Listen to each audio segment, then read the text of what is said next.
ainda para segue colaborando para reproduzir essa separação, é a separação entre humanidade e natureza, ou cultura e natureza. Como se a cultura, como se a educação, como se a humanidade, para que possa ser afirmada, precisasse se contrapor, subordinar, subjugar, controlar a natureza. A natureza que está em nós, obviamente, mas a natureza que nos constitui e que nos circunda. Então, essa tese básica do pensamento ocidental, que faz com que a gente olhe para uma floresta, como diz o Schopenhauer, e ache que a floresta é pura natureza, e a gente não reconheça que a própria floresta já é cultura, porque tem gente dentro da floresta, inclusive, que vive lá e produz a sua vida e a cultura da floresta, portanto, não é natureza separada, lá já tem uma cultura. Então, essa visão que a gente foi reproduzindo no Ocidente, né, que, como diz uma outra referência importante, o Bispo dos Santos, né, o Rosário, quando ele vai dizer que a gente adora que a água reflua, não é? Ou seja, que as coisas voltem para o seu lugar, e ele vai lembrar para a gente que, na verdade, ela circula, né?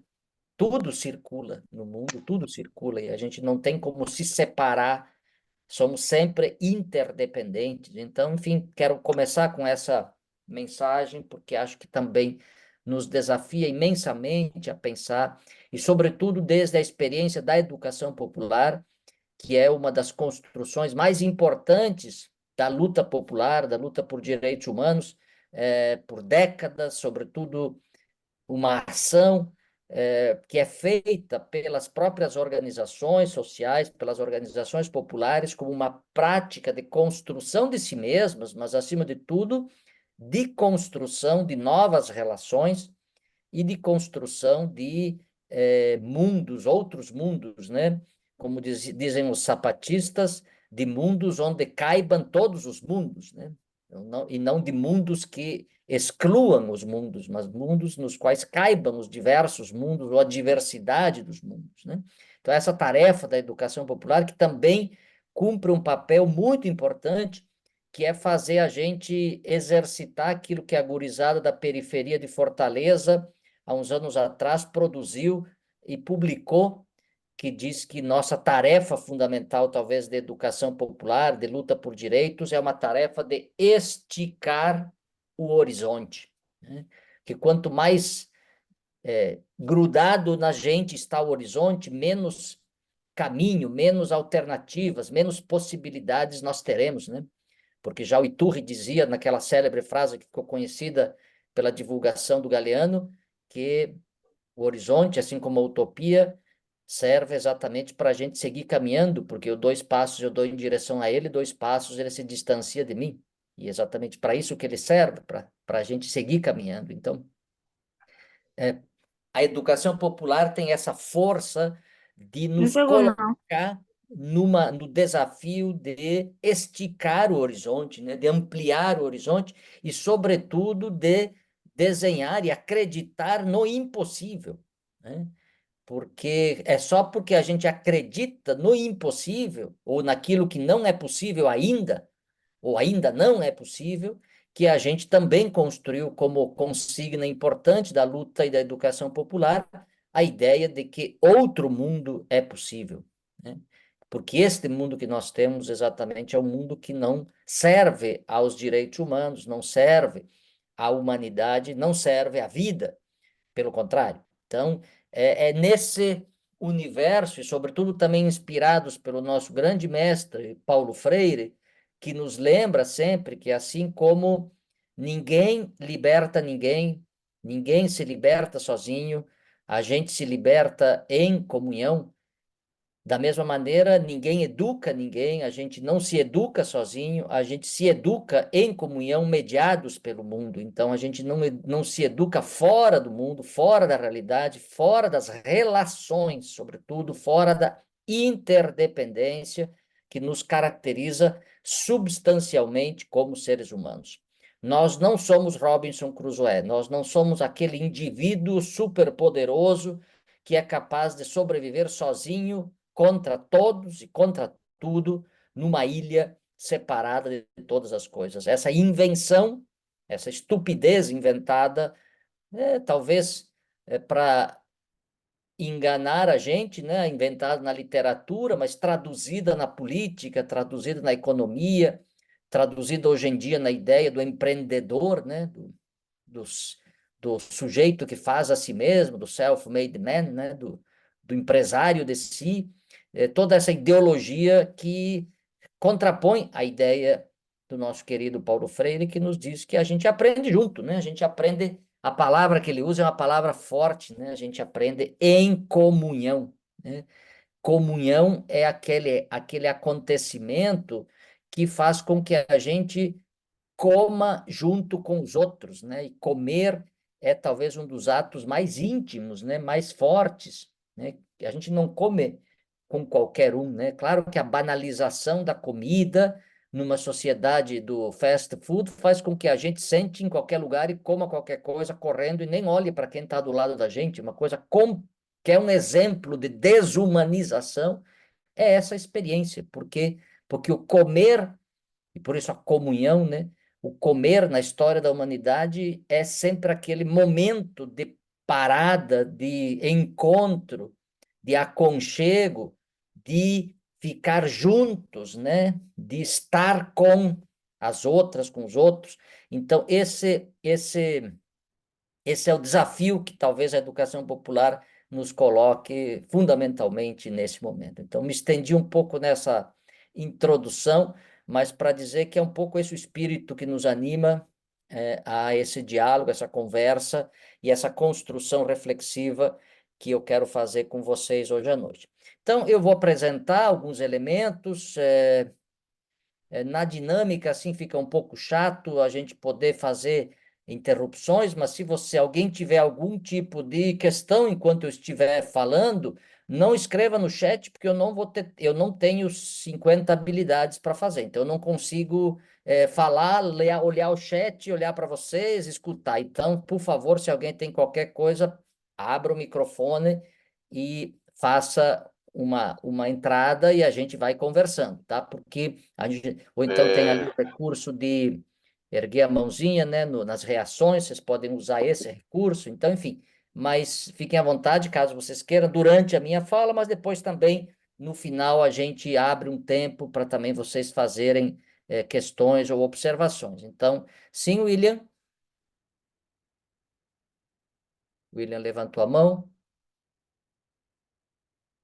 é, olá, professor. Boa noite. Sim, boa noite. É, eu fui seu aluno no curso lá de Educação e Direitos Humanos lá da SDDH do Pará.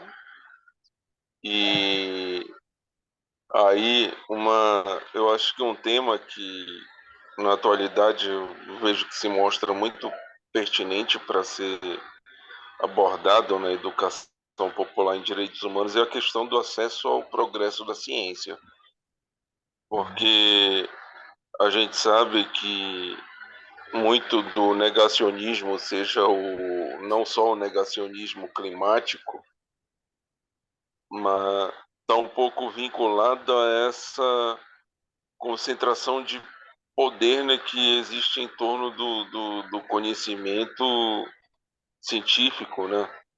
uhum, E eu vejo que a educação popular, ela também, eu vejo que ela tem essa importante tarefa de aproximar o conhecimento científico do cidadão comum, né? uhum, Para que essa relação de poder que existe em torno da ciência seja questionada e, é claro, né, um conhecimento científico seja compreendido. uhum.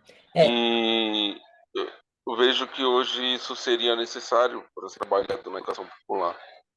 Claro, perfeito. dialogando com os outros saberes. Uhum. William, eu vou ficar devendo para vocês um aprofundamento mais específico sobre isso, mas segura aí a sua observação, eu vou voltar sobre ela se eu não tratar suficientemente na minha apresentação, porque eu Sim. não tinha me antenado para esse tema. mas eu acho que é um enfoque fundamental, né? A gente perceber, sobretudo na educação popular, talvez a gente tratasse isso como a importância dos saberes comparecerem, ou seja, a diversidade dos saberes comparecerem numa roda de diálogo para exatamente dizerem a sua palavra, para usar a expressão do Paulo Freire, É, assim como os sujeitos devem dizer a sua palavra, os saberes também, a ciência também. Então, nem tudo a ciência, mas também nem nada a ciência, porque o que nós estamos vivendo hoje em dia é exatamente esse fenômeno grave, né, sim, do negacionismo, que acaba não só negando a ciência, acaba negando a inteligência, eu diria, acho que é a coisa mais grave do negacionismo é exatamente negar a capacidade humana criativa de conhecer a realidade e incidir para transformar a realidade, que é o que a educação popular também é. nos sugere. Mas aí, Obrigado. rapidinho, só mais uma outra intervenção, vou tentar ser o mais breve e rápido possível. Porque a gente sabe que o negacionismo, ele também envolve duas grandes questões, né? Envolve a questão dos afetos, envolve também a questão dos interesses, né? Porque envolve também a questão do grupo, né? Se a gente parar para pensar. Tanto é que tem até uma pesquisa de 2016 que mostra todos esses fatores, o fator pensamento de grupo, o fator religioso, o fator afetivo e o fator dos interesses mais imediatos, eles influenciam muito do discurso negacionista, né?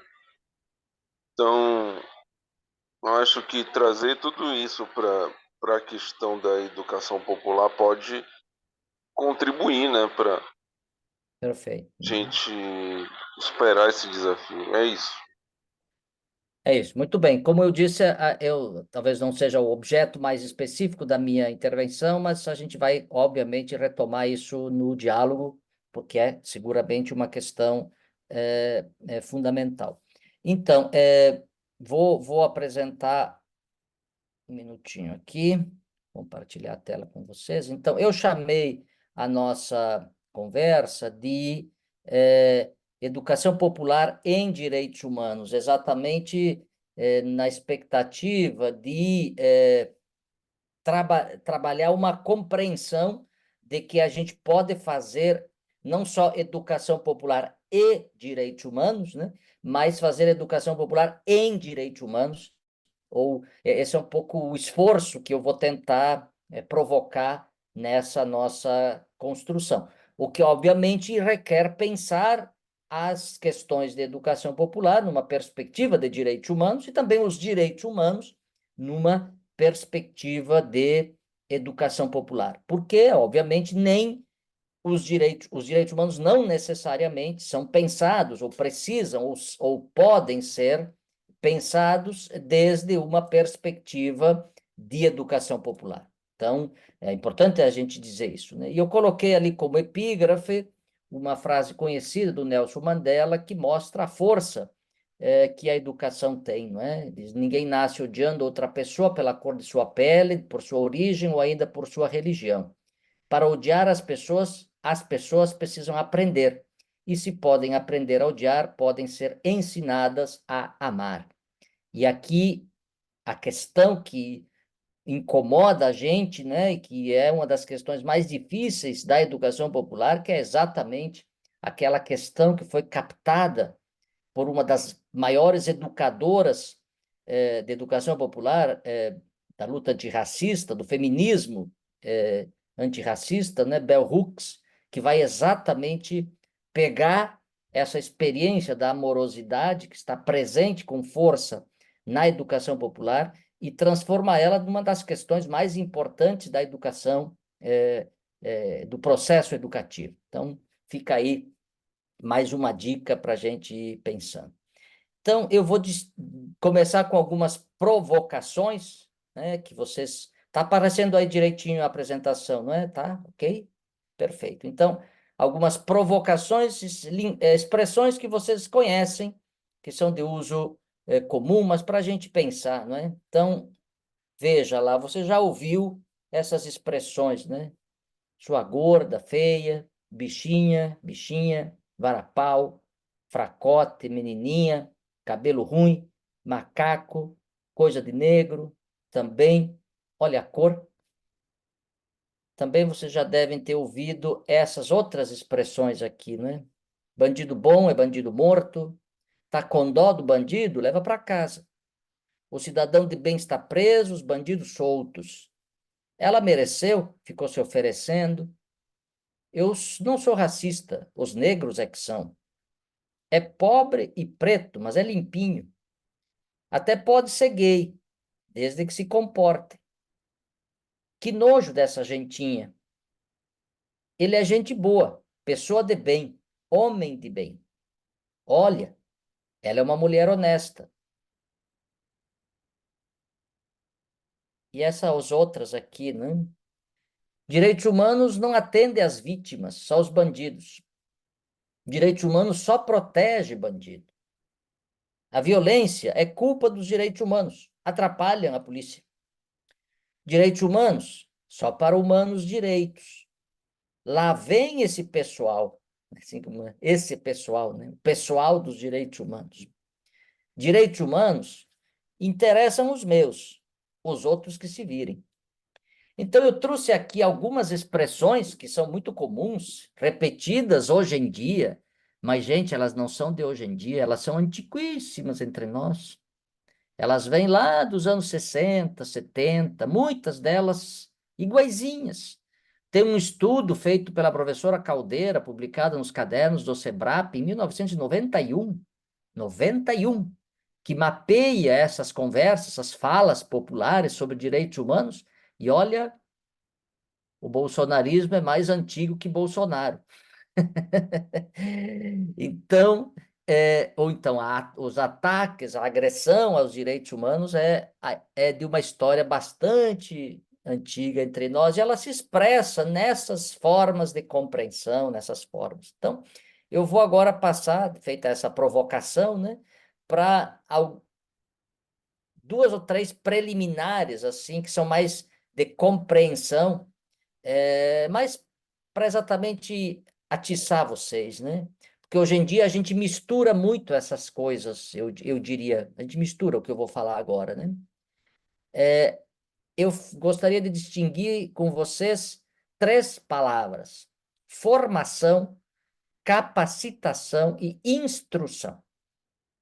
Hoje em dia isso tudo fica misturado e pior, traduzido com uma palavra que está popularizada, infelizmente, inclusive entre as entidades populares, até às vezes de educação popular, tenho escutado até isso, esse absurdo, as pessoas falam em treinamento. Vamos fazer um treinamento de educação popular. Eu digo, ó, treinamento a gente faz com os atletas, né? Os cachorros, enfim, provocando aqui. Formação, capacitação, instrução. A diferença entre as três está no verbo que está do lado direito. Ó. A formação tem a ver com ser, a capacitação tem a ver com saber e a instrução tem a ver com fazer. Essas dimensões da educação, né, são diferentes, podem ser realizadas concomitantemente ou ser separadas, ou ter ênfase numa ou na outra, mas elas não são a mesma coisa, não são a mesma coisa. A instrução, ela tem como ênfase aprender habilidades, aprender a fazer. Ela tem como ênfase a dimensão poética, ou seja, da tecnologia, da capacidade de fazer, da aplicação, da técnica, né? Então, aprender a digitar um texto no computador, aprender a escrever, quem se alfabetiza, né? Quem trabalha com alfabetização sabe que tem todo um exercício grande para a pessoa desenvolver habilidade simples de segurar a caneta na mão, chama coordenação motora ampla, coordenação motora fina, uma série de habilidades. Então, não estou dizendo aqui que a instrução não seja necessária. Há elementos que são técnicos, que são habilidades, que se a gente não aprende, a gente sofre demais, né? Porque a pessoa que não sabe, eu nunca esqueço, eu era uma pessoa que tinha uma dificuldade gigantesca para pintar, para fazer pintura. Eu fazia umas pinturas horrorosas. E aí eu estava numa aula de literatura e a professora pediu para representar as estações do ano, para pintar, para fazer um desenho das estações do ano. E eu fiz lá meu desenho horroroso. A professora chegou, pegou um lápis de cor e fez 2 ou 3 traços no meu desenho. Eu disse, meu Deus, o que que aconteceu? Que coisa impressionante aquilo. Claro, ela tinha técnica, né? Aí eu fui ler o Michelangelo, que é um grande pintor, né? O Michelangelo dizia que a arte de pintar é fazer a gravura sair da parede, né? Sair da tela, como se ela fosse viva. Eu digo, pá, o que a professora de literatura fez no meu desenho foi fazer ele saltar da página do caderno. Isso é técnica, tem uma técnica, né? Tem uma série de outros elementos, mas tem uma técnica que a gente pode aprender. Há um outro elemento que é a capacitação. A capacitação, por ênfase, a aprendizagem de competências, né? Saber teorias, saber posições, saber conteúdo, saber metodologias. Então, eu conhecer as diversas teorias da política, as diversas concepções de sociedade, as diversas formas de entender a natureza, as diversas maneiras de compreensão do ser humano, as metodologias diferentes para fazer as coisas, para gerenciar ou para produzir, enfim. Então, aqui tem a ver com o saber, os múltiplos saberes. O William falava da ciência, mas então como um dos saberes, mas os múltiplos saberes que a gente tem disponíveis para compreender, para saber as coisas, né? E o terceiro nível é o nível da formação. Aqui a ênfase está na aprendizagem de atitudes, ou seja, aquilo que nos mobiliza para a dimensão prática, para a praxis, para a ética, para a política, portanto, para a convivência com as outras pessoas. Então, no fundo, um processo de educação, ele teria que desenvolver essas 3 dimensões, né? Ele deveria nos ajudar a qualificar tanto a nossa dimensão formativa, nossas atitudes, né, nosso ser, quanto a nossa dimensão cognitiva, cognitiva e emocional, obviamente, né, nosso conhecimento e também as nossas habilidades, as nossas capacidades de fazer. Então, olhar para o processo educativo nessa perspectiva, e eu coloquei o título preliminares exatamente porque eu quero que a gente faça aqui desse nosso exercício um exercício que tenha entradas nessas 3 dimensões. Então, é claro, acho que a ênfase vai estar mais no aspecto da formação, mas eu gostaria de sugerir que a gente ficasse atento também para a dimensão do conhecimento, né? E também a dimensão da habilidade, de a gente saber fazer do ponto de vista técnico. Então, essa as minhas preliminares, no sentido de expressar um pouco a minha expectativa, meu desejo, minha sugestão para esse nosso exercício de hoje, né? Que a gente procure, que vocês também acompanhem aqui a nossa reflexão, procurando olhar o que daquilo que a gente vai dizendo vai subsidiar as minhas atitudes, o que daquilo pode subsidiar as minhas capacidades, o que daquilo pode subsidiar as minhas habilidades, né? Então, esse é o desafio que eu colocaria aqui com vocês. Começaria agora, entrando então propriamente no nosso tema, com algumas negativas. Vocês vão ver que eu sempre faço a introdução com a palavra separada, exatamente para provocar a gente, porque as palavras elas fazem sentido e elas nasceram para alguma finalidade. Então, as negativas, aquilo que tem uma carga bastante atrapalhadora, digamos assim, na nossa vida. E eu sempre vou separar em 3 partes. Vou falar da educação, dos direitos humanos e da educação em direitos humanos, tá? Então, as primeiras negativas que a gente precisa enfrentar, então, o que eu acho que não é educação? Primeiro, adestramento de competências e habilidades aptas para o mercado. Essa conversa que está por aí todo o tempo repetida, transformando a educação em, eu diria, adestramento mesmo, no sentido ruim do termo, sabe? Treinamento no pior sentido do termo, porque o treinamento é ótimo, né? Um atleta, um jogador de futebol, chuta 400 vezes a bola para poder treinar a sua habilidade de fazer gol Então, o treinamento não necessariamente é ruim, mas quando a gente reduz a educação a simples adestramento, né? Adestrar. O modelinho já está pronto, o que você tem que fazer é replicar, reproduzir, refazer, aplicar aquela história, né? Eu vim aqui no curso de formação para depois aplicar na minha vida. Não aplique em ninguém, nem na sua própria vida. Não tem nada para ser Eu aplicado, ouvi né? falar inglês, Aplicação. só ia falando inglês quando eu ativo o negócio. Oi, Cássia, por favor, fecha aí o seu som, porque acho que você É... descuidou e abriu. O segundo aspecto que a gente quer afastar aqui é o aspecto do disciplinamento, ou a Hum? educação como disciplinamento para a submissão e a passividade, que é outra forma muito disseminada de entendimento da educação, né? Como processo de disciplinamento para submissão, para submeter-se à ordem, né? Para baixar a cabeça, em outras palavras. Então, o bom processo educativo é aquele que faz as pessoas baixarem a cabeça, não abrirem a boca, ficarem quietas, né?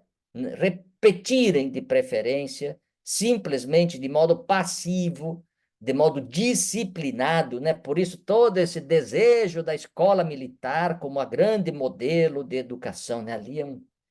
Aqui eu moro a 2 quadras da escola militar, então eu acordo todas as manhãs com a ordem unida, né? Né? Disciplinamento. Também a educação não é apreensão de conteúdos e metodologias, por mais científicos que eles sejam, que o científico está intencionalmente entre aspas, né? Ou seja, não é apenas a gente absorver conteúdos e metodologias, ou então até técnicas, não. Então, essas 3 ideias eu quero sugerir, tem outras, obviamente, que a gente precisaria afastar, mas eu vou ficar com essas 3. Do ponto de vista dos direitos humanos, também, é importante que a gente afaste essas ideias. A primeira, a ideia de que direitos humanos é defesa de bandidos e marginais ou dos humanos direitos.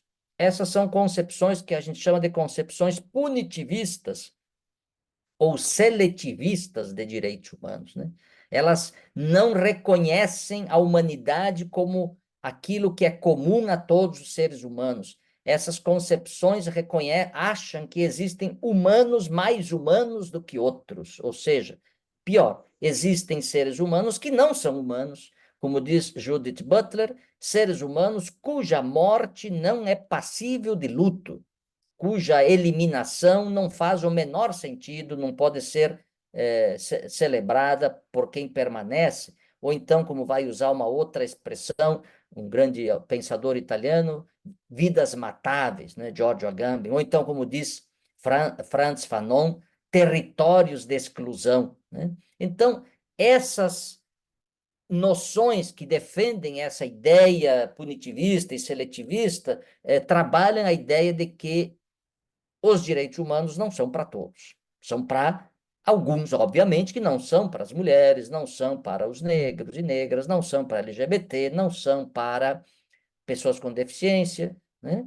E essa história é antiga, viu? Desde que a humanidade existe, infelizmente, ela vive o tempo inteiro discutindo quem é que cabe na humanidade. Porque ao discutir quem é que cabe na humanidade, obviamente parte do princípio de que nem todos os humanos são tão humanos assim e, portanto, nem todos teriam os mesmos direitos. Então, essa noção de direitos humanos como uma noção que separa os humanos eu diria, nefasta, e a gente precisa se livrar dela. A segunda é uma concepção que é também muito repetida, sobretudo pelas posições conservadoras, que é a ideia de que os direitos humanos, na verdade, são a contrapartida do cumprimento de deveres.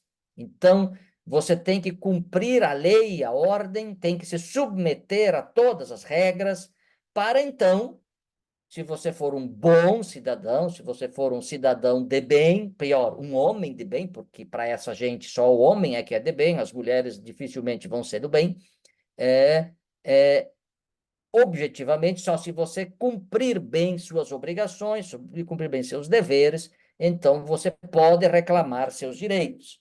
Uma visão completamente invertida, pré-moderna, né, de direitos humanos. Na verdade, mas por que você fala de direitos humanos e não fala de deveres? Não precisa, porque todo direito tem necessariamente como contrapartida obrigações e deveres. Não existe essa separação. Quem diz que deveres vem primeiro de direitos é para exatamente dizer que não existem direitos, que só existem deveres. E o terceiro tipo de concepção que a gente precisa afastar é a ideia de que os direitos humanos são sinônimos de privilégio, né? Os meus direitos, eu mereço, eu lutei para isso. Essa visão neoliberal que reproduz a ideia de direitos humanos vinculada a esse individualismo possessivo, a esse empreendedor de si, como se os direitos humanos fossem um negócio. Então, eu vou acertar a partir do desenvolvimento de um conjunto de habilidades e competências que eu preciso me posicionar bem no mercado da disputa, de maneira que eu possa me dar bem. Bom, os outros, paciência, azar deles. Se alguém não se deu bem, é porque não fez por merecer. É porque não fez bem feito seu tema de casa, não fez bem feito o que devia fazer, e por isso, lamentavelmente, tem culpa por não ter feito o que tinha que fazer, e não vai se dar bem. Então, essa ideia que a gente chama de meritocrática, né, bem típica, tão reproduzida hoje em dia, do neoliberalismo. Então, aqui três rápidas concepções de direitos humanos, também haveria outras, mas eu vou ficar com essas três que a gente precisa afastar, porque elas nos atrapalham demais. E agora, três concepções de educação em direitos humanos que eu também acho que a gente precisa afastar. A primeira, a ideia de que direitos humanos, educação em direitos humanos é uma nova disciplina, um novo conteúdo, uma outra a conversa, ou então a gente fazer de vez em quando alguma atividade de direitos humanos. Isso vale para a educação formal, mas também vale para a educação popular, né? Direitos humanos é um assunto novo na educação. Direitos humanos não é assunto novo, direitos humanos é um assunto tão antigo quanto a humanidade, né? Ainda que ele tenha sido declarado formalmente em 1948, mas isso não é porque ele foi declarado que ele existe. Então, essa ideia de dizer, de reduzir a educação em direitos humanos a uma novidade pedagógica, um assunto novo para ser tratado na educação popular ou também na educação formal. A segunda ideia de que a educação em direitos humanos é uma nova maneira de fazer educação moral, ou educação para os valores, ou então educação cívica, educação para a cidadania. Se vocês prestaram atenção, seria uma nova reedição daquilo que a ditadura militar chamou de educação moral e cívica. Então, o problema do nosso mundo é que tem uma perversão moral, uma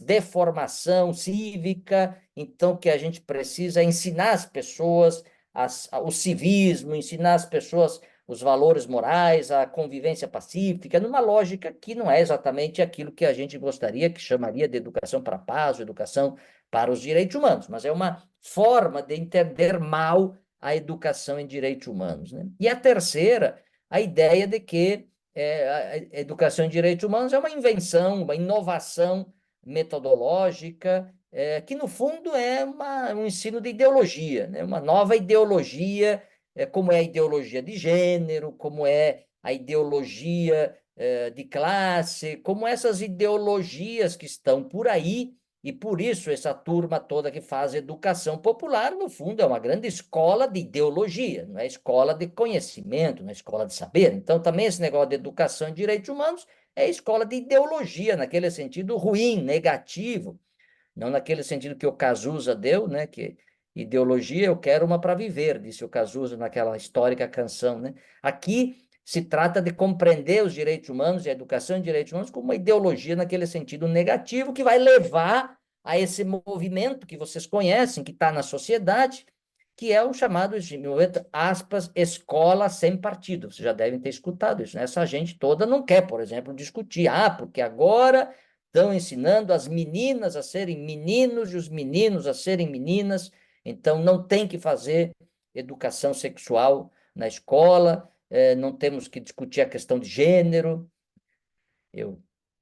Aqui na minha cidade, quando se discutiu o Plano Municipal de Educação, os vereadores, alguns vereadores de direita, sugeriram a supressão do termo gênero no Plano Municipal de Educação, porque isso era ideologia de gênero. E a uma certa altura do documento falava em gêneros alimentícios, né? E aí nós começamos a fazer gozação, porque se criou um impasse, né? Vamos substituir gêneros alimentícios por o quê, né? Porque tinha que tirar a palavra gêneros. Enfim, brincadeira à parte, mas é isso. Então são três formas assim depreciativas, desqualificadoras da educação em direito, mas que estão muito presentes na escola formal, mas que também vão aparecer às vezes nas experiências de educação popular. Agora eu passo para uma outra parte que eu chamei de motivações, ou seja, aquilo que pode nos motivar a fazer educação popular em direitos humanos, que é o nosso assunto principal. De novo, eu vou falar de motivações nos três: educação, direitos humanos, educação e direitos humanos. Parece um mantra aqui, né? Mas eu vou sempre repetir dessa maneira. Primeiro, por que então a gente precisa fazer educação? Por que a gente precisa de educação? Porque os seres humanos são a construção permanente, disse nosso querido mestre Paulo Freire. Os seres humanos são inconclusos. Inconclusos. E mais, aqui não está a palavra, com todo o perdão, mas precisa incluir aqui, não é? Mas, além de inconclusos, eles são vocacionados a ser mais, né? Então, ser mais como a grande tarefa educativa, né? Então, os seres humanos somos seres inconclusos. Não estamos prontos, estamos sempre em permanente construção. Alguém brincava já alguma vez, a última coisa que a gente aprende é aquilo que a gente, ao aprender, não aprende coisa nenhuma, porque é aprender a morrer, não é? Então, a gente aprende até o fim, o tempo todo. Ainda que haja pessoas que se recusem a isso, mas por que educação? Porque a gente é inconcluso, porque a gente quer ser mais. Claro que, como alertou Paulo Freire, a gente pode, num mundo desigual, acabar sendo menos pela educação bancária, educação. Segundo, porque seres humanos se fazem na relação com outros humanos, com o ambiente cultural e o ambiente natural. Então, a segunda ideia é que nós somos seres em interdependência. Gravem essa palavra. Uma relação de interdependência, uns dependendo dos outros. Isso vai gerar o desafio de a gente repensar uma palavra muito importante para a tradição da educação popular, que é a compreensão de autonomia, né? Nós somos interdependentes, mas nós somos autônomos na relação de independência, porque ninguém é absoluto, separado, fora da relação. E terceiro, porque aprender é um direito humano. Não a escola, não a educação, aprender é direito humano. É evidente que a escola é um dos mecanismos que a sociedade criou para fazer educação. Mas a gente não aprende só na escola, a gente aprende nas rodas de diálogo, a gente aprende nas atividades formativas da educação em direitos humanos, a gente aprende nos mais diversos processos educativos. Então, o direito humano é o direito humano de aprender, né? Necessário para todos os seres humanos. Nenhum ser humano pode, como diz, dar-se o direito de não aprender. Ele pode se dar o direito de desaprender. Aliás, às vezes a gente precisa do direito de desaprender, porque tem coisas que a gente aprendeu e que não prestam e que a gente precisa se livrar delas, como a gente viu lá atrás. Mas isso está dentro da ideia desse direito a aprender. Agora, então, por que, dentro das nossas motivações, por que direitos humanos? Primeiro, porque existem seres humanos que não vivem em condições humanas. Existem seres humanos que são vítimas de violação dos direitos humanos, que não vivem direitos humanos. A imensa maioria da humanidade ainda não conhece os direitos humanos como parte da sua vida concreta, sobretudo as mulheres, negros e negras, indígenas, povo da periferia, enfim, aqueles e aquelas que foram excluídos, para usar uma palavra genérica, mas uma palavra que pode traduzir, né? A palavra que a gente usa nos direitos humanos é vítima, né? Aquele que sofreu violação dos direitos humanos. Segundo, por que a gente precisa de direitos humanos? Porque os seres humanos têm uma mania.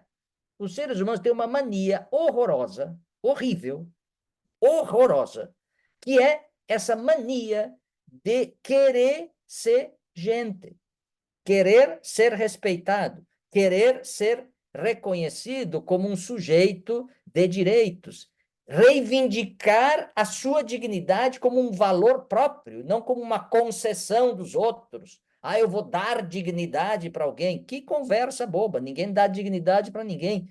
A vida, não a vida só a vida humana, mas a vida no sentido amplo, como um valor, condição de todos os valores, porque não existe nenhum outro valor se não houver vida, né? Então, e não aquela noção que esvazia a vida e transforma a vida num qualquer coisa, num cálculo suportável. Então, seres humanos têm esse desejo profundo que não é destruído nunca. O ser humano, na pior das violações, na pior das condições, é ainda ser humano porque carrega a dignidade como esse valor próprio, esse desejo de respeito, esse desejo de humanidade. E, por fim, a humanidade também, assim como a educação, é uma construção na relação. É uma construção, como a gente diria, que se faz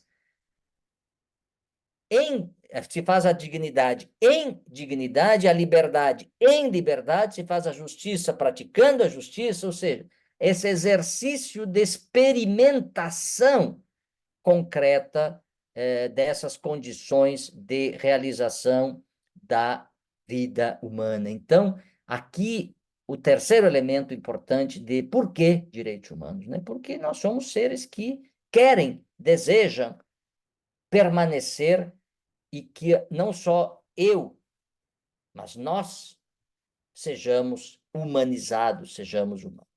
E agora, por que a educação em direitos humanos? Primeiro, porque a educação é um dos direitos humanos e mediação para todos os outros direitos humanos. Então, a educação em direitos humanos, ela serve como processo para a gente compreender o conjunto dos direitos humanos, para a gente saber dos direitos, exigir os direitos, né? Então, a educação em direitos humanos tem essa qualidade fundamental, né? Que é servir de mediação para o conjunto dos direitos humanos. Quanto mais a gente sabe de direitos humanos, né, mais a gente também vai poder exigir a realização dos direitos humanos, né? O segundo aspecto é porque aprender direitos humanos e as formas de promover e proteger e também de reparar a violação é um dos direitos humanos. A gente tem direito de aprender como se faz para proteger os direitos humanos, não os meus só, os de todo mundo. Como é que eu faço diante de uma situação de violação? Eu faço o quê? Eu estou vendo uma criança que sofre violência sexual. O que eu faço?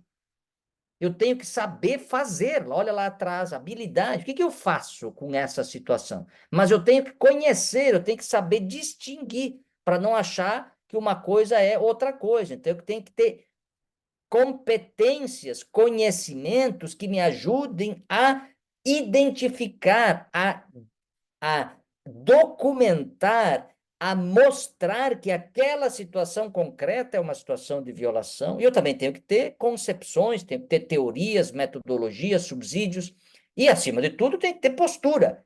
Não posso ser negligente, fazer de conta que não tem nada a ver comigo.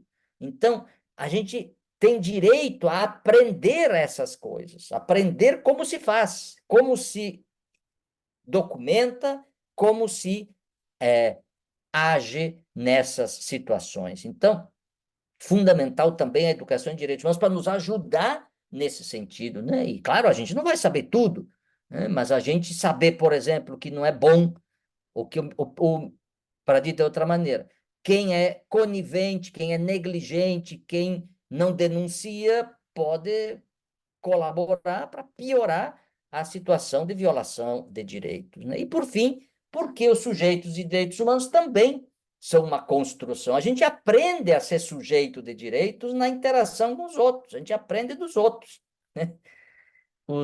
Os sociólogos dizem que as formigas, elas usam uma estratégia impressionante, é um palavrão. Os biólogos descobriram que as formigas aprendem por estigmergência, um palavrão, estigmergência, traduzindo, por imitação. As formigas imitam as boas práticas das outras formigas. Nós, seres humanos, não somos só como as formigas, que aprendemos das boas práticas dos outros, né? A imitar os bons exemplos. Nós aprendemos a criar novos exemplos, né? Então, desse ponto de vista, a gente, como sujeito de direitos, vai aprendendo dos outros, não precisa inventar todas as coisas, a gente pode aprender das boas práticas, mas também aprender dos erros que já foram cometidos por aqueles que vieram antes de nós, e acrescentar criativamente, aqui está o desafio, eu diria, chave da educação em direitos humanos, da educação popular, né? Esse desafio de transformação profunda das realidades nas quais a gente vive. Agora passo para um outro ponto, que seriam as finalidades, ou seja, aquilo que nos colocaria como horizonte, né, como expectativa, como possibilidades para o que nós estamos aqui construindo como reflexão. Então, primeiro, para quê? Qual é a finalidade da educação? A finalidade da educação, a primeira, mais importante, talvez de todas elas, é para humanizar os humanos, né? Ou seja, assumir essa tarefa de a gente se colocar por dentro do processo, né? Essa é a finalidade mais importante. Ninguém educa. A educação popular só faz sentido porque ela nos coloca dentro e nos toma por dentro. Desculpe eu repetir aqui, né? A gente tem que ser envolvido. Eu dizia numa formação num dia desse que o processo educativo da educação popular tem que não só alimentar a cabeça, tem que virar o estômago, tem que torcer as tripas, tem que sujar os pés, tem que dar as mãos. Portanto, tem que nos movimentar inteiros, porque a gente não se humaniza só lustrando o cérebro, passando um verniz na conversa, nas palavras, né? Passando uma tinta nas nossas ideias. Não, a gente se educa humanizando-se, portanto, inclusive as nossas unhas, porque as unhas podem servir de instrumento de tortura e violência. Já serviram muito, né? Então, se a gente não educa as nossas unhas, nós podemos transformá-las em mecanismo de morte, né? Então, a educação como processo de humanização, no sentido profundo dessa ideia. A segunda, para quê a educação? Qual é a finalidade da educação? Para inserção qualificada, humanizada no mundo cultural e natural. Aqui talvez eu vou tratar disso que o William estava chamando a atenção. Nós temos direito a conhecer o que de melhor a humanidade já produziu. A gente tem direito a conhecer os cálculos matemáticos mais sofisticados, mais difíceis, mais complexos e, às vezes, mais aterrorizantes da vida. A matemática é essencial, fundamental para a vida, não só para os matemáticos, mas para todos. A gente sofre bem menos quando sabe matemática do que quando a gente não sabe, não é verdade? Assim também, a gente tem direito a conhecer a literatura, aquilo que se produziu de literatura nas mais diversas expressões linguísticas, como lembrou bem Ailton Krenak ao assumir o posto na Academia Brasileira de Letras.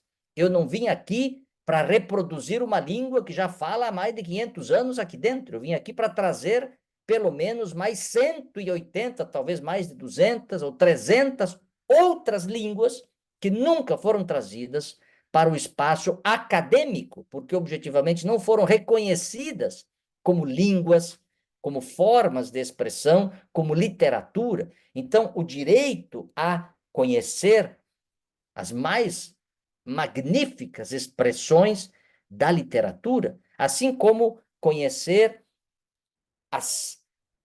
os acúmulos da física, da química, da biologia, da sociologia, da filosofia, da psicologia, do direito. Então, a gente não pode se reduzir a essa lógica perversa do mundo contemporâneo, que é querer que a gente se especialize em algum pedacinho, algum quadradinho minúsculo, e a gente abra mão de perceber que existem tantas outras formas geométricas, que os quadrados são talvez as mais ridículas delas, aquelas que são mais redutivas. Existem tantas outras formas, uso a metáfora das formas geométricas, existem tantos tipos de conhecimento que a gente não pode abrir mão de acessá-los. Essa lógica do negacionismo é uma lógica que depõe contra a educação, né? Contra a finalidade da educação. A finalidade da educação é essa, é a gente acessar esse conhecimento. E a educação popular nasceu ensinando as pessoas a ler e a escrever, lembra? As primeiras experiências de educação popular foram ensinar as pessoas a ler e escrever num mundo letrado, num mundo das palavras.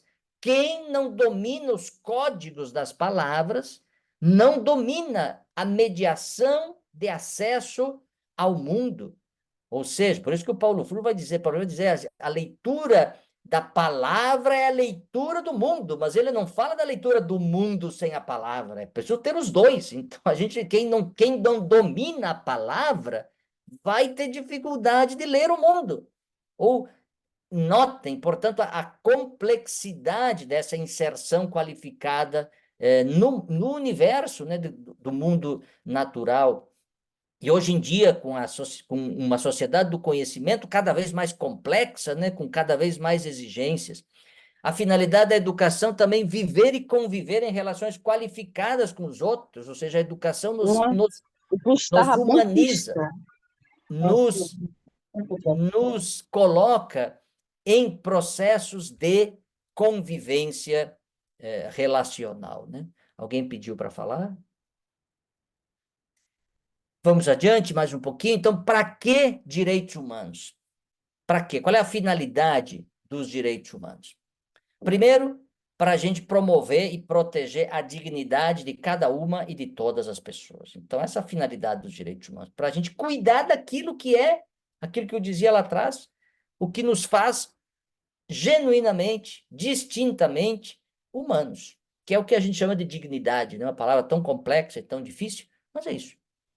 Segundo, direitos humanos também servem para a gente se posicionar e enfrentar, portanto, não aceitar nenhum tipo de vitimização, de exploração, de discriminação, de desigualdade, de injustiça.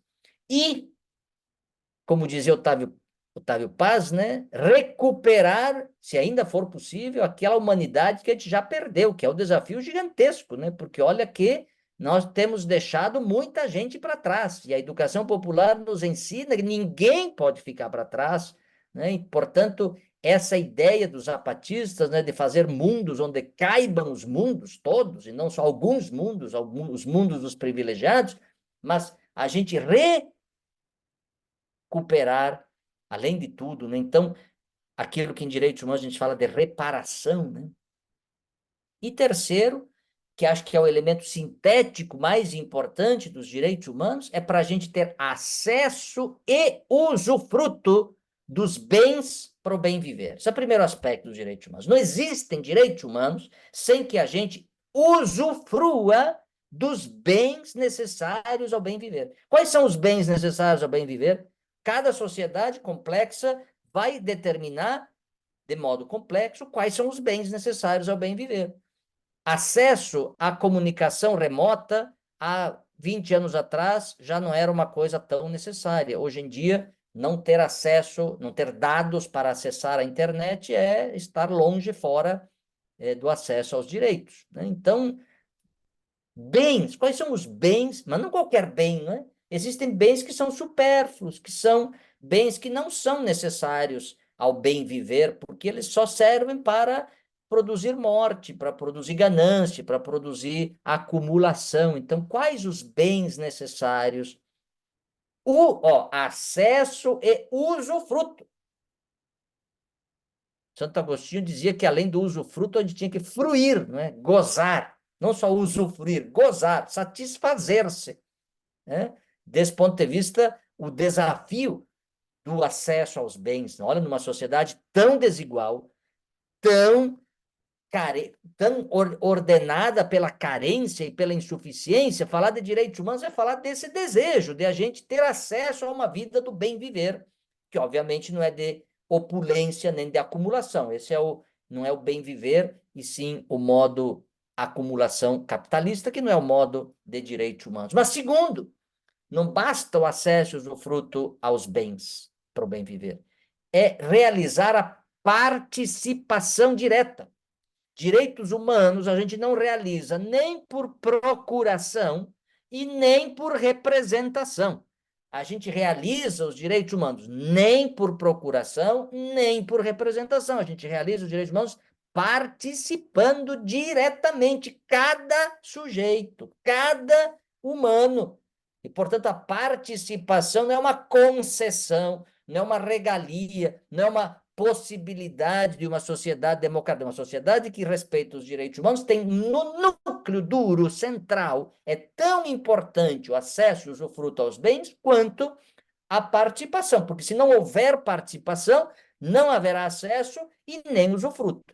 Então, a participação é determinante, junto com o acesso e usufruto. E o terceiro é promover o reconhecimento, que é o que a gente chama de respeito, né? De cada pessoa, como ela quer ser, contanto que o que ela queira ser não atrapalhe ou oprima o querer das outras pessoas. Então, não é um querer laissez-faire do mundo de hoje, né? Bom, é a minha verdade, é o meu querer, essas conversas fiadas que discuta. Não, é o respeito à dignidade, o reconhecimento. Se o sujeito se reconhece como trans, masculino, não vou ser eu que vou dizer que aquilo não é. Não vou ser eu que vou dizer o que é, o que não é, né? O reconhecimento como elemento determinante. Então, o direito humano articula, e aqui a gente precisa enfrentar uma conversa, porque as pessoas ficam tentando dizer que os direitos humanos deveriam ser só os bens, só o material, não, é só o reconhecimento, não, porque a luta das mulheres é mais importante do que a luta dos trabalhadores. Essa lógica que nos divide, nos separa. Não há luta mais importante, menos importante, não há direito mais importante, direito menos importante. E agora, para que, então, a educação em direitos humanos? Para que toda a educação se realize e ajude a fortalecer as lutas para realizar todos os direitos humanos. Aqui está o núcleo duro da educação em direitos humanos, né? Ensinar a gente aprender, né? Ensinar e aprender sempre é verbo transitivo, né? Ensinar e aprender a lutar para realizar os direitos humanos. Aqui está o núcleo duro da educação popular em direitos humanos. Direitos humanos, dizia Dom Tomás Balduino, a gente não ganha de joelhos. Direitos humanos a gente exige de pé e de cabeça erguida.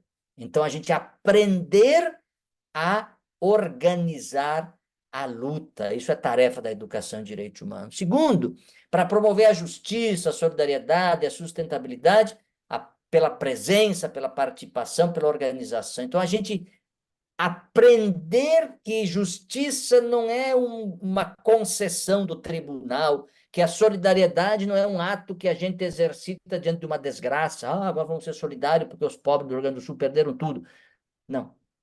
A sustentabilidade não é uma coisa que a gente amanhece, podemos pensar no futuro. Não, tudo isso é processo permanente, organização, construção. E a educação em direitos humanos, a educação popular em direitos humanos, haveria de nos ajudar nesse sentido. E, por fim, para que a educação em direitos humanos? Para formar sujeitos de direitos que conheçam os direitos do sujeito e atuem para realizar isso no cotidiano. Ou seja, o sujeito de direitos é aquele cidadão, como o Barbeiro de Sevilha, do Beaumarchais, daquela ópera do Barbeiro de Sevilha, né?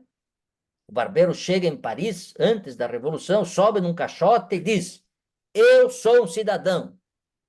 Não sou abade, não sou cortesão, não sou banqueiro, não sou favorito, não sou nada disso, dessa gente aí que manda, que mora no castelo e que tem poder. Eu sou um cidadão. Sou alguma coisa de novo, de imprevisto e de desconhecido. Olha que apavorante, né? O sujeito de direitos humanos. É novo, imprevisto e desconhecido. Esse é o núcleo forte, duro, para mim, fundamental da educação popular em direitos humanos. Formar sujeitas e sujeitos que reivindiquem essa condição. Não sou isso aí que vocês querem colocar nos lugares de poder. Não, eu sou isso aqui, que eu estou aqui o tempo inteiro criando, exigindo, colocando novas possibilidades, novas exigências, aquilo que os antigos romanos chamavam de potência, né? Os antigos romanos distinguiam na política a potência da potestas. A potestas é o que está instituído, o poder instituído, né? A potência é aquilo que é insurgente, aquilo que é o povo, aquilo que é a organização popular. Isso que é a educação popular. Acreditar e fortalecer a potência, sobretudo para incomodar a potestas. E, se for necessário, derrubar a potestas quando essa potestas não for para ser a favor daquilo que é a potência, né? Então, esse exercício de sempre acreditar nessa força insurgente, que é a força da organização popular, da organização em direitos humanos. Bom, acho que já falei quase uma hora, mais de uma hora. Jesus, já foi. Então, agora fiquem à vontade, eu vou parar a apresentação, porque eu queria escutar vocês, vossas observações, vossas perguntas, vossas considerações, inclusive vossas contestações, porque ninguém aqui está para, como diz, assinar embaixo tudo o que eu falei, muito pelo contrário, está aqui para discutir tudo isso. Então, por favor, fiquem à vontade aí para se inscrever, para fazer os comentários, fazer pergunta, para fazer observações, o que vocês acharem pertinente. Se possível, acho que o William já se inscreveu. Vai lá, William. Primeiramente, as suas reflexões são de grande relevância, inclusive para mim pessoalmente, porque eu estou estudando, né, educação em direitos humanos no meu projeto de mestrado lá nas ciências sociais da UFPA, e estou estudando a relação dela com a teologia da libertação a partir do espaço concreto em que eu sou voluntário, né? E então, eu estou aprendendo a perceber na prática tanto não só as fragilidades, né, na hora da efetivação da educação em direitos humanos, mas também as potências, né? É, sim, por exemplo, na questão da fragilidade, nessa experiência de educação popular que eu estou pesquisando, por exemplo, apesar dos esforços das educadoras populares, há, por exemplo, uma falta de uma maior participação dos pais, né, também nesse processo educacional dos filhos, mas ao mesmo tempo eu vejo a potencialidade quando eu vejo crianças e adolescentes muito bem informados sobre seus direitos e como proceder, né, na hora de lutar pelos seus direitos. E uma dessas atividades que eu participei e percebi a potência foi na questão de um debate sobre a questão da violência sexual cometida, né, contra crianças e adolescentes. Era um debate sobre 18 de maio, e as crianças me mostraram através de um desenho. As crianças me mostraram através de um desenho sobre como é que se pode proteger o seu próprio corpo, a sua dignidade, como é que elas podem se proteger desse tipo de violência, né? Então elas já mostravam e elas mesmo traziam não só as suas reflexões, mas um alto nível de acesso assim à informação, e elas mesmas se disporam também a conduzir a atividade também. Então eu vi aí a potência, né, que a educação em direitos humanos ela tem, né, quando se faz um esforço de trabalhar a partir da pedagogia dialógica, né, onde você percebe que o outro também é sujeito de direitos, é um sujeito que é construído socio-historicamente, é construído a partir do cotidiano que ele vive. Então é isso. Eu conversei, uma das minhas interlocutoras me disse que ela trouxe essa ideia de trabalhar com a educação em direitos humanos à medida que esse espaço que eu atuo como voluntário, ela percebeu que uma das demandas das comunidades era a questão do acesso a direitos, né? Como é que elas poderiam ter acesso a um serviço público de qualidade? E o primeiro passo era conhecer os direitos, né? E conhecer como é que se acessa. E aí foi se implantado, né, um projeto de educação em direitos humanos, já dentro de uma organização de serviço social vinculada à Igreja Católica, que já tinha a educação popular como seu carro-chefe, mas a educação em direitos humanos entrou depois.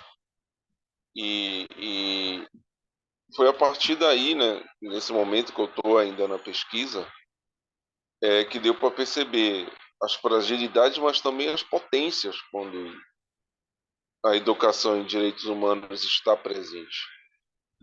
Era isso que eu queria colocar.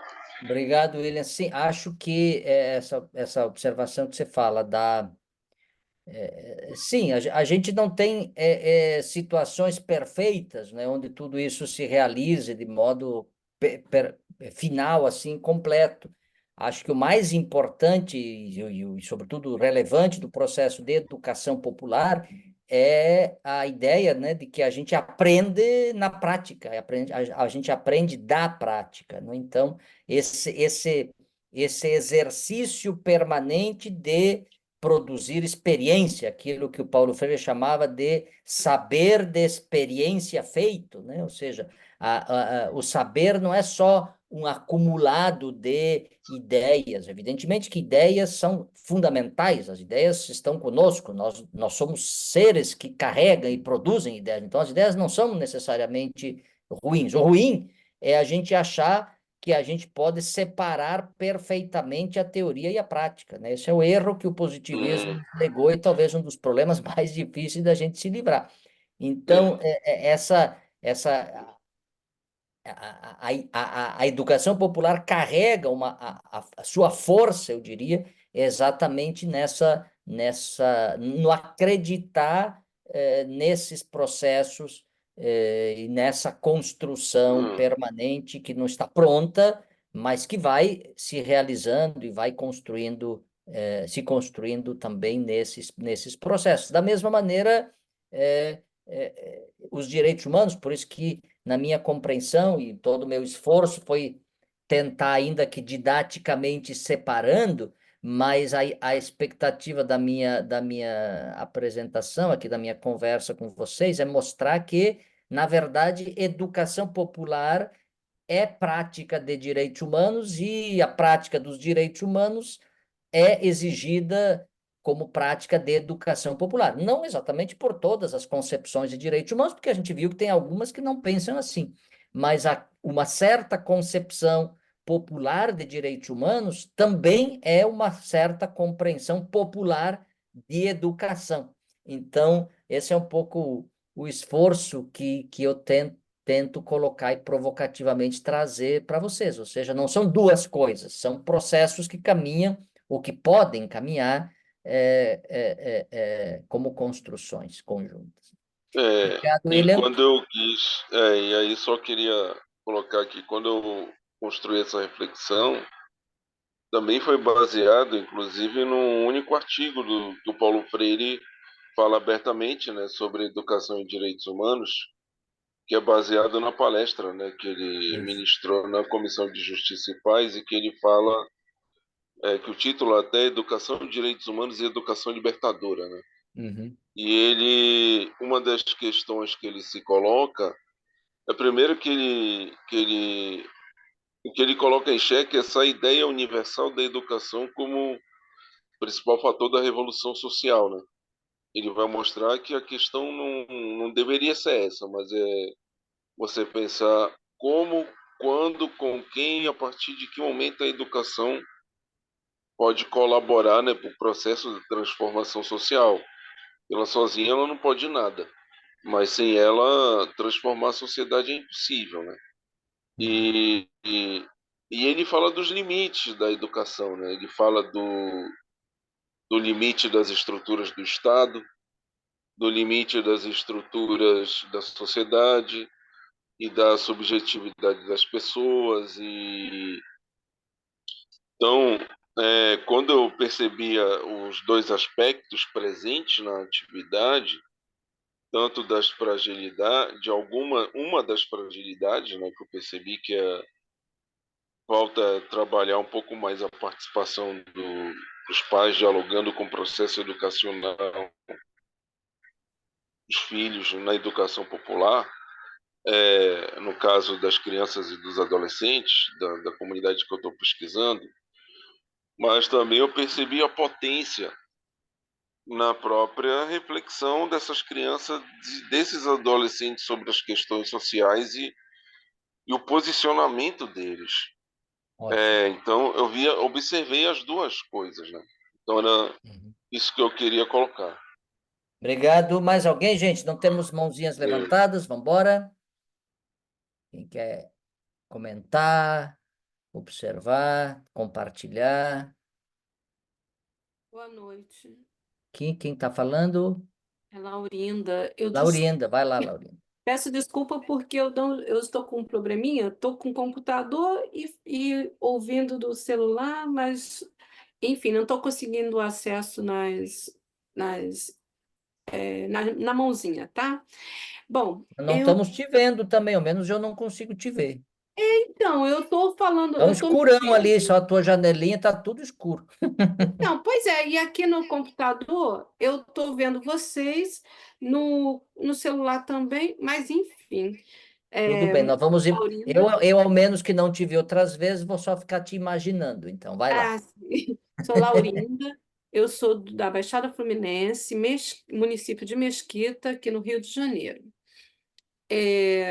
Eu estou vendo aqui a parte que me assim, chama a atenção foi todo o tema é muito importante e me chamou muita atenção, mas eu foquei aqui na questão dessas três dimensões, como está confuso muito na minha cabeça e justamente porque eu ouço as pessoas falarem formação, instrução, e agora me trouxe à luz essa aula de hoje, esclareceu muitas coisas, mas para mim, muito importante está aí a questão de descobrir essas interface entre formação, capacitação e instrução, porque eu fico sempre brigando comigo, falo, pô, isso aqui não é uma capacitação? O que é isso? Capacitação? Somos incompetentes? Não temos capacidade?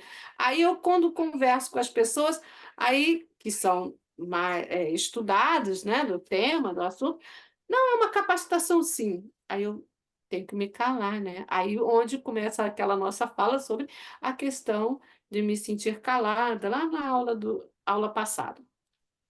Então, sufoca a minha voz fica abafada, né?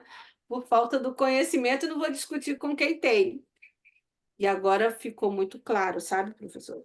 E outra questão também muito interessante para mim trabalhar é a questão do bem viver, por quanto o que é bem viver para cada um. E nós precisamos aprender e respeitar essa questão do bem viver, né, do outro. Mas existe algo que é o fundamental para todos, que é comum, que é cuidar do bem viver da natureza, da casa comum, e que está tão desprezado por conta da ganância do homem. Então, esses temas, assim, para mim, mexe comigo, tá bom?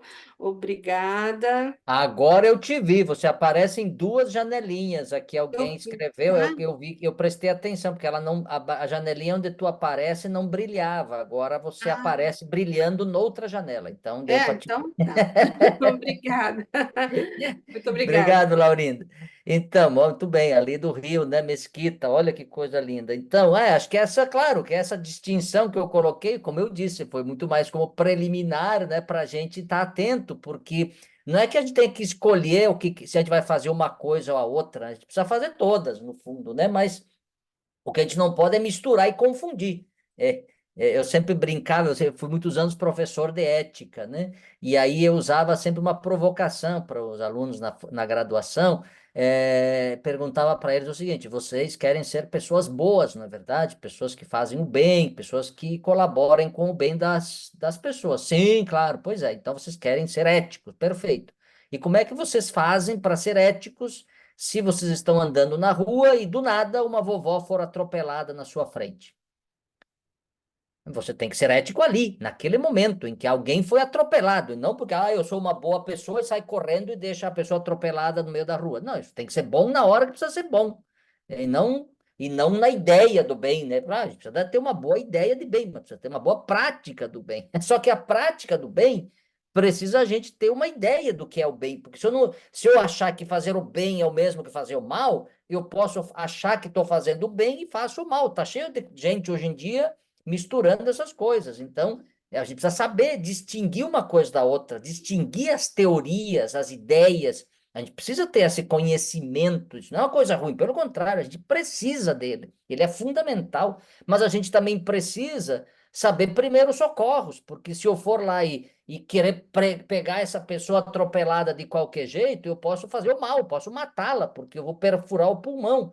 Então, eu tenho que saber fazer, eu tenho que ter habilidade, eu tenho que desenvolver a capacidade aplicada, concreta. Então, como é que eu faço diante de uma pessoa que sofreu violência da polícia numa quebrada porque era preto ou porque era LGBT? Como é que eu faço para acolher essa pessoa e encaminhar a denúncia da violação e da violência, né? Então, isso tem todo um conhecimento, tem toda uma atitude, mas tem também uma habilidade, um modo de fazer. Então, essa distinção eu acho sempre legal para a gente não se perder achando que vamos fazer uma em detrimento das outras. Olha, eu diria para você, não pense que existe o bem viver para mim e o bem viver para ti. O bem viver é o mesmo. A gente não vive sem os outros, né? Não tem bem viver que não seja compartilhado. Exatamente, os direitos humanos têm essa qualidade de serem aquilo que é comum. Direitos humanos são tão comuns, mas tão comuns, que os direitos de cada um de vocês, são exatamente os mesmos, 1 milímetro a mais, nem 1 milímetro a menos, do que de todos os outros. Então, se tem uma coisa que é comum e em comum, são os direitos humanos. Então, o bem viver também. Agora, claro, o que significa a tradução material, concreta, efetiva? a gente precisa se enfrentar. Por isso a participação. Não vou ser eu que vou determinar o que é o bem para os terceiros sem que os terceiros estejam junto decidindo. Então, por isso que os direitos humanos são tão importantes, o acesso e o usufruto ao bem, quanto a participação, porque não vai ser alguém que determina desde fora essa noção de poder que se sobrepõe às pessoas, né? Então tem uma autoridade que decide, vou dar a você. Não, não vou dar a você coisa nenhuma. Vamos conquistar juntos. Então a participação e a participação é feita com reconhecimento, com respeito. É tão importante que o PhD ou doutor em mapeamento de riscos diga a sua palavra na hora de enfrentar a enchente, quanto o Paulo, que não entende nada de hidrologia, nada de ciência técnica sobre enfrentamento de enchente, diga a sua palavra. E nessa roda de reconhecimento, dessa roda de saberes, a gente vá fazendo o exercício da realização dos direitos. Por isso, a educação popular tem uma contribuição fundamental, porque desde sempre ela ensinou que o processo educativo ou é dialógico ou não é educativo. Simples assim, tocou. Ou seja, educação que não é dialógica não é educação. É qualquer outra coisa, é adestramento, é outra coisa, que a gente pode dar um monte de nome.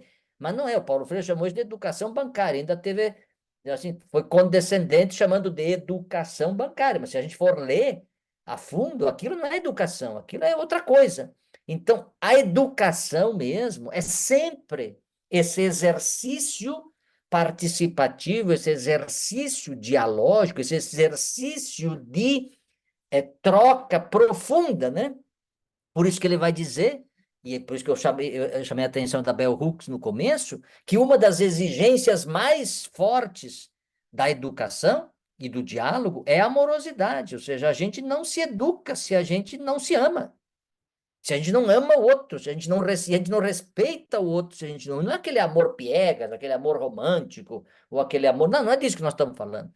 Estamos falando dessa expressão de abertura humana profunda, né? Que é o do acolhimento da alteridade, o acolhimento da alteridade que está em mim.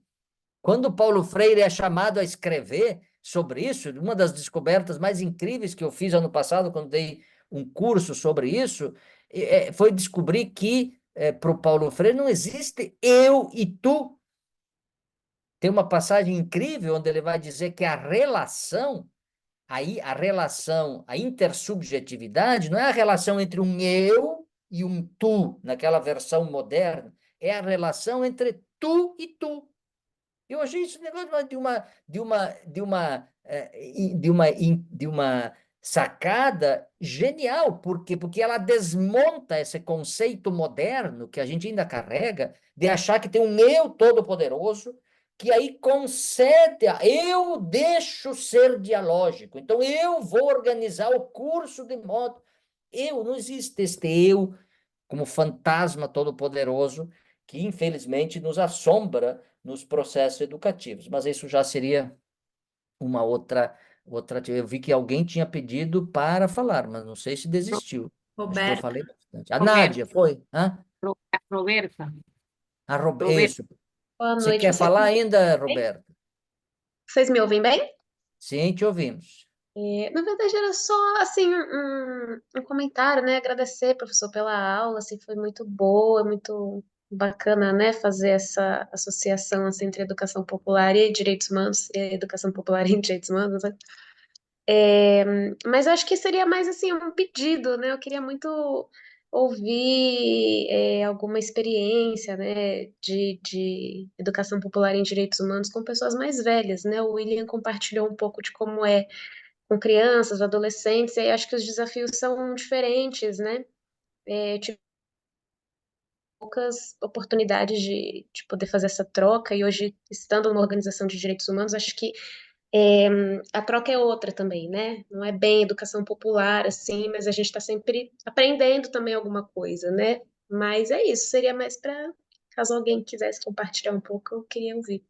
Perfeito.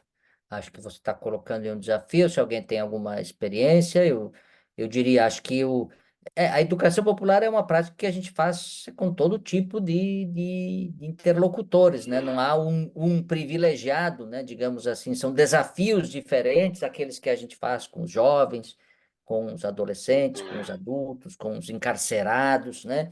A gente tem uma experiência bem importante de diálogo, a gente está chamando de pedagogia da proteção, né, sobre como é que a gente faz processos educativos na proteção de pessoas ameaçadas, né? Aqui eu vejo a Joana, né, que a lei do SEDEP, que trabalha bastante com justiça restaurativa, né, com essa dimensão, digamos assim, daquelas realidades mais dilacerantes, né, digamos assim, da vida humana, que é a pessoa condenada à privação de liberdade, Eu adolescentes cumprindo já, medidas socioeducativas, enfim, aqueles contextos que são bastante, digamos assim, duros e que também exigem, e que podem exigir e podem colocar para a gente exigências e práticas de educação em direitos humanos. Então, acho importante esse exercício. Obrigado aí. William, eu vi que tu está inscrito, mas como é, tu já falou bastante, eu vou pedir para tá. outras pessoas primeiro, tá? Se quiserem, tá? Depois eu abro para ti de novo. Mais alguém aqui? A Ana, por favor. A Rosângela está na minha frente. A Mas eu não vi Rosângela ela. Duarte. Ah, eu estava Rosângela, desculpa, você é que você levantou e baixou, né? Então vai lá, eu tava Rosângela, depois a Ana. resistindo, mas assim, direitos humanos é uma coisa assim muito querida que eu gosto. E eu queria falar duas coisas. Eu sou muito ácida De e onde tu vem, Rosângela? ácida. Eu sou Mas- ácida. Não, E de aí onde tu é? De onde tu é, mulher? Eu sou de Guarulhos, moro em Guarulhos, mas eu trabalho em Barueri, São Paulo. E Ótimo. aí, a menina estava falando como que eu faço, por exemplo, com as idosas e as mulheres, trabalho com mulheres com câncer. Quando elas chegam resistentes, que elas não querem falar, eu sempre pergunto, olha, que música que você gosta? Eu sempre pergunto o que que elas gostam de comer, e tinha uma que ela estava muito resistente. Aí eu fui perguntando as músicas que ela gostava, aí, disfarçadamente, coloquei a música que ela gostava. E aí, ela começou a falar. Aí, ela começou a falar, e a gente começou a falar, e ela falou: Olha, você fez eu resgatar o meu passado, né? E aí, é uma tática que eu uso com isso, né? De trabalhar com elas, por exemplo, se elas gostam de alguma coisa, eu vou e procuro fazer aquilo que elas gostam. E ali elas são, por exemplo, eu trabalho com mulheres com câncer de mama, elas queriam ter uma horta, e eu falei, olha, vamos fazer uma horta suspensa, porque embaixo elas tinham câncer. E ali, enquanto elas estavam fazendo a horta, o que que a gente fazia? Elas ficavam conversando sobre elas. E aí, como que estava sendo o cotidiano delas, como é que elas, por exemplo, elas faziam quimioterapia, eu sei porque minha mãe teve, mas nada melhor do que uma contar. E ali uma contava para a outra, né? E aí também a mesma coisa, elas começaram a fazer, olha, elas não têm como sobreviver, vamos fazer o artesanato. E elas começaram a fazer artesanato, teve uma que não tinha câncer, ela estava deprimida, ela estava chocada e ela não sabia fazer nada. Eu falei: não, vamos fazer o artesanato, mas como que eu vou vender? Gente, eu vou falar para vocês: eu fiz todo mundo do serviço comprar o que elas queriam e eu ia comprava. Hoje ela faz um trabalho maravilhoso em Barueri. Você entendeu? Mas lá no passado ninguém apostava nela. Ela começou a fazer, ninguém vendia, eu fazia. Eu fazia desde a secretária, todo mundo comprar, o município. Aí tinha uma colega aqui também, o pai dela tinha uma papelaria, ela ia, colocava na papelaria e a gente começava a fazer isso. E ali começou a desenvolver, de ela começar a vender, e hoje ela dá aula. Hoje, quem vê a Amanda e ela ainda brinca comigo. Ela falou: Olha, você não conhece ali, e ainda eu invento. Eu falo: Olha, eu quero. Ela fazia biscoito. Eu falei: Meu, por que você não faz uma Frida Kahlo? Você está me fazendo isso aí? Me faz uma Frida Kahlo, me faz uma Mafalda. Ela começou a fazer e começou a vender. Então, é assim, a gente tem que criar estratégia. Dessas músicas, é uma coisa que eu uso assim de música, não tinha condições de ouvir, eu falei, não, eu quero uma caixinha de som, eu quero música. Quando elas chegam, eu uso a música para elas ali. Aí o professor falou de comida. Aí eu lembrei que eu trabalhei como adolescente, ela também não falava. Aí o que eu fazia? Eu saía com ela para comer e eu levava ela no McDonald's, porque ela tinha sido abusada e ela não queria falar. Então, aí o pessoal, mas Rosângela, como que você consegue? Aí eu falei assim, você esqueceu onde que eu fui? Né? Então, era uma estratégia. Mas aí, o que eu falo de eu ser ácida? Essa semana, eu faço justiça restaurativa também, eu sou assistente social, e eu resolvi fazer justiça restaurativa, que é comunicação não violenta. Mas parece que para mim não funciona não ser violenta. Eu estava dentro do ônibus, eu estava lá no fundo, na lotação, a mulher com filho autista chorando. Na hora que eu vi aquela mulher chorando, querendo descer, eu falei: o que, que foi? Aí ela falou: ah, mas o Pix não está aceitando para eu pagar, está sem internet. Eu falei: o quê? Você não vai. Aí eu, gente, mas eu saí de mim. Eu falei: a senhora não vai descer. E tinha um monte de idosos, e os idosos comentando. Aí eu falei: ó, o culpado é vocês, porque meu nome já consta na MTU, na responsável de transporte. Vocês são responsáveis, porque vocês têm que reclamar, é um direito de vocês. Se vocês são idosos, vocês têm que entrar. Aí a mulher com a criança autista ficou, e aí eu saí de mim. Gente, eu falei horrores para a mulher, a cobradora, eu sei que ela, essa senhora, aquela cobradora, ela começou a chorar e pediu desculpa para a mãe do autista. E à noite, como eu faço uma reflexão de tudo que eu fiz no dia, se eu ofendi alguém, se eu faço alguém, aí eu falei, não, hoje eu não ofendi ninguém, mas aí eu lembrei dessa mulher. Mas aí o que, que eu faço? Eu nunca brigo para mim, eu sempre briguei para os outros. Tanto com os meus apelidos, eu falo para você, era Napoleão no colégio interno, minha mãe chamava de Maria Ambulância, era, sabe, eu escolhi, eu queria ser advogada, mas a advogada tinha que mentir, então eu sou assistente social. Aqui eu já briguei com o prefeito, eu já briguei com o promotor, então é assim, a gente tem que criar estratégia e parcerias. Eu não sei se eu ajudei, mas uma coisa que eu queria, professor, direitos humanos, eu acabo sendo ácida, eu acabo brigando, porque se eu vejo uma injustiça na rua, eu saio de mim. Eu falo que se eu trabalho em Barueri, lá eu tenho recurso. Se eu trabalhasse aqui em Guarulhos ou São Paulo, eu estava morta ou presa. Já tinha matado o prefeito de São Paulo e de Guarulhos. É isso, gente. Obrigada pela Obrigado, paciência e Rosângela. Acho que você compreensão. trouxe elementos bastante concretos. A Roberta certamente. Roberta, onde é que tu é mesmo, Roberta?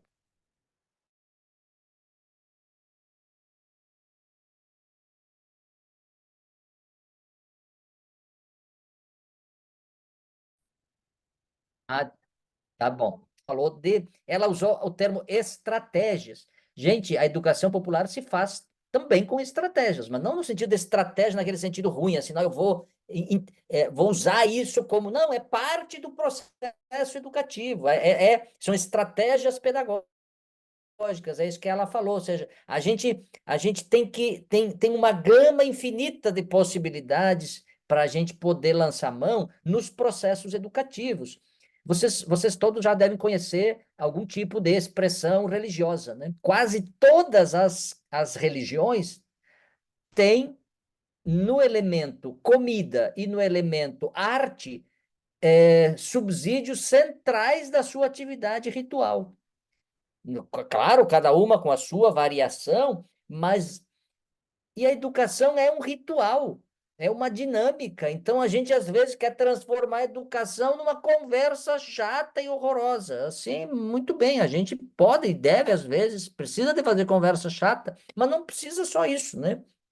A gente pode também transformar o processo educativo e a dinâmica educativa com recursos dos mais diversos, a depender da realidade com quem a gente está trabalhando. Obviamente que vai ser difícil colocar amarelo do Emicida para as vovós de 80 anos. Elas vão olhar para aquilo e vão dizer, bah, que negócio. Até pode ser que algumas se animem, mas se você trabalhar com a gurizada, talvez eles conheçam o Emicida, e, enfim, dependendo, tem até gurizada que não conhece. Então, eu tenho que lidar conhecer aquele grupo, aquela turma, né?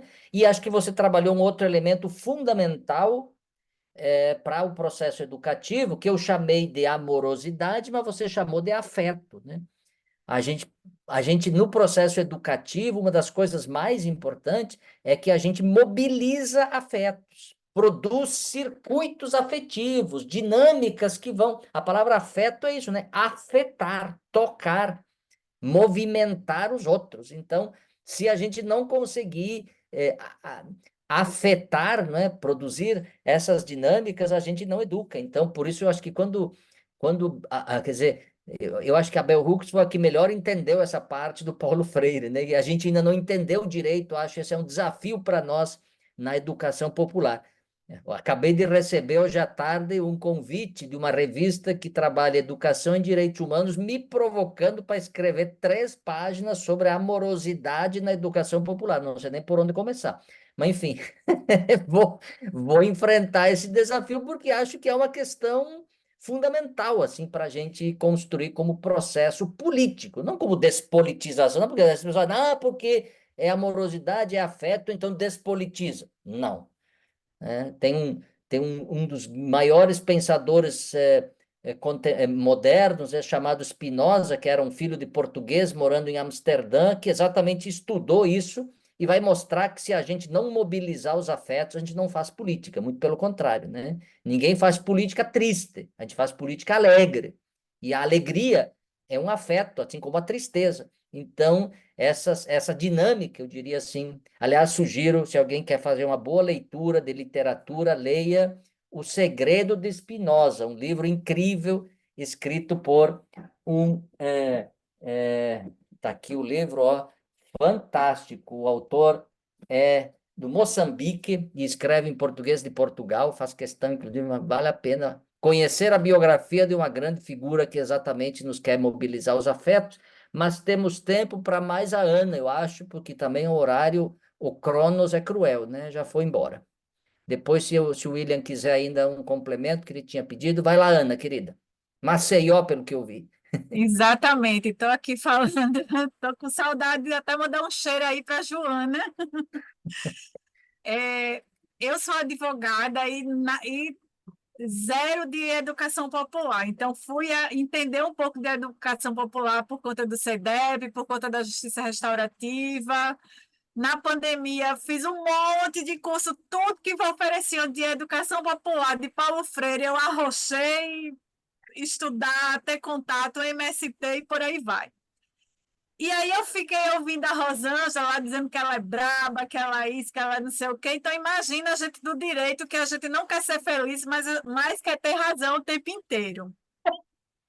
E aí, Paulo, você termina falando da amorosidade. No meio de uma crise existencial, lá para os anos de 2014, eu conheci uma campanha que se chama Escolha a Calma, que ela tem como base valores humanos. É uma campanha de cultura de paz. E aí foi através dela que eu disse, mas peraí, minha gente, esse negócio aí de valor humano, valores humanos, é coisa de direitos humanos e é amor, é confiança, é paciência, é gentileza. E como é que eu vou levar isso para o direito? E aí eu anotei assim, bem, como é que eu vou popularizar o direito e não ser uma advogada popular, porque eu sou uma advogada de empresa, de hospital, e eu vejo a mentalidade das pessoas e o pessoal fica dizendo que eu sou pelega para a empresa. Você não é advogado da empresa, você é advogado do trabalhador. Eu disse, não, minha gente, tem coisa que não tem. Aí a Rosana fala, eu não fiz direito porque advogado mente. Eu disse, pois é, eu sou uma advogada que eu estou no propósito de não mentir, Rosângela, de falar a verdade sem verdade, trazer essa questão da justiça social dentro do direito, trazer a simplicidade. Tudo que eu saí aprendendo, minha gente, que vocês me futucaram na pandemia, poder levar para dentro do direito e respeitar o desembargador, o magistrado, o colega de advogado. E aí eu vim aqui. ela falou da arte e da cultura, como você também trouxe, eu fiquei, tem os bordalutas, né, os bordados que são, o pessoal se reúne para fazer bordados, e eu aqui doidinha para arrumar o povo, para parar de fazer pano de prato de segunda-feira, terça-feira e quarta-feira, e começar a botar pano de prato de Mafalda, de Frida Kahlo, fazer pano de prato com coisa de frases que façam, que é o pano de prato, é todo dia a gente está ali enxugando a mão, minha gente, o pano de chão, então, assim, eu digo, meu Deus, só que eu não sou dessa área. Aí eu fiquei aqui pensando, como não ser, porque eu aprendi aos poucos, ser pacífica, porque eu escolho a calma, gente. Todo mundo pensa que eu sou zen, bananinha, e não sei o quê, mas eu sou uma cangaceira daquelas. Eu fico brava, então me respirar, porque se eu perder o foco daquilo que eu quero comunicar, não vai dar certo. Eu vou dar no povo mesmo, vou dar no povo porque eu sou grande. Então, eu intimido as pessoas e eu falo muito assim, sou muito. Então, a educação popular, a amorosidade que eu tenho aprendido com vocês é fundamental para a luta dentro do sistema prisional, para a gente sair furando as coisas, água mole, pedra dura, tanto bate até que fura. Eu tenho sentido isso em 2 anos assim de justiça restaurativa dentro do sistema prisional e nas dores das escolas e da própria justiça, gente. É uma coisa desafiadora. Vou ler O Segredo de Spinoza e assim, professor, estou ansiosa por esse artigo de amorosidade, porque vai dar o que falar nessa questão. Não, mas não espere o meu artigo, leia os textos da Bell Hooks. Sim, sim, sim, Tem sim. vários, até Mas, felizmente o povo já distribuiu, estão disponíveis, você acessa aí pelo Google. mas eu quero também pela amorosidade pelo olhar do homem. Eu Ah, quero. E dizer assim, gente, eu participei no mutirão de transição de gênero, eu não fui como advogada, eu fiquei na sala de acolhimento. Transição de gênero de pessoas trans e não binárias, nome e gênero. E assim, como foi importante tudo que eu aprendi nesse pouquinho de tempo virtual, né, em relação à educação popular, à escuta, como foi diferente a minha fala, o meu circular com as pessoas. Em momento nenhum eu estava querendo ter razão, mas eram todos eu. Agora, uma coisa que foi muito importante foi dizer assim: quando vocês saírem daqui com essa certidão que vocês vão, com a sentença, que vocês vão lá no cartório de registro civil, né, registrar essa nova vida, vai ter cartório que vai negar. E como é que vocês vão fazer? O que é que vocês vão fazer com isso? Vocês vão fazer barraco ou vocês vão buscar uma rede de apoio, ouvir, buscar e vão se tornar defensores de si mesmos dos direitos dessa nova vida, né? Dos novos humanos que vocês são? Então, isso foi muito forte para mim, porque eu ainda não sei como fazer, gente, mas eu quero que meus colegas, eu quero fazer essa educação de direitos humanos aqui dentro da minha casa, sem fazer barraco, sem dizer que é mimimi. Então, o desafio começa dentro da minha casa, começa dentro do condomínio que eu moro, dentro da minha profissão, que o povo é tudo metido a besta, agora está tudo a fase de Rivotril e status e filtro como se tivesse como sucesso, estão sendo uberizados dentro da profissão do direito. Então, assim, eu vou encerrar, mas dizer para vocês o quanto esse curso está sendo essencial e o melhor está indo para a internet. É o melhor de tudo. obrigado, querida. Acho que é um bom depoimento. As questões que você levantou são muito importantes. Eu queria pegar uma questão que você falou, que eu não consegui desenvolver, mas a importância que você falou, vários, vocês disseram com outros nomes, né? A importância da escuta, não é? Eu chamo da escuta ativa, para não pensar aquela escuta que só escuta, né? Mas também a importância de completar a escuta com exercícios de tradução intercultural, né? Que acho que é um exercício que eu não consegui desenvolver, mas é um desafio imenso, porque a gente tem uma diversidade fortíssima de culturas, né? E as culturas não são diferentes mesmo, e elas não são redutíveis umas às outras, a gente não tem como pular para fora daquela que a gente está. Então, esse exercício de tradução, a palavra é difícil de entender, mas, enfim, acho que queria deixar esse desafio como desafio importante, né? Lá na última parte da pedagogia do oprimido, Paulo Freire fala daquilo que é, digamos assim, as estratégias do processo de ação cultural dialógica. Ele vai falar de superar a dominação cultural, né? Acho que esse é o desafio fundamental para a gente fazer. E acho que nosso tempo, de fato, se foi, né? Não sei se alguém ainda teria alguma questão. Alguém pediu aqui a indicação, um minutinho, que eu ainda vou ler, porque as mensagens. É A Queda do Céu, do Schopenhauer. O professor, pode colocar a capa do livro novamente, só para fazer um print, por gentileza? Consegui. Gratidão. É para passar o tempo, assim, é uma literatura que vale a pena a gente gastar, assim, para quem gosta de ler biografia, né? Um jeito de biografia diferente daquelas biografias tradicionais. Gente, obrigado aí pela troca, pela construção, espero ter colaborado com a reflexão de vocês. Eu deixei uma parte da minha conversa, eu acabei não fazendo, vocês vão ver, porque a, eu deixei todo esse material com oh, meu Deus, agora me fugiu o nome, perdão. A Joha. Joha, isso, Joha, perdão, Joha, na emoção aqui do encerramento. Então, a Joha, eu deixei ali para ela tanto a apresentação quanto alguns materiais que eu tenho produzido e um caderno. Então, fiquem à vontade, usem do jeito que vocês acharem melhor. Se não servir para nada, também joguem fora.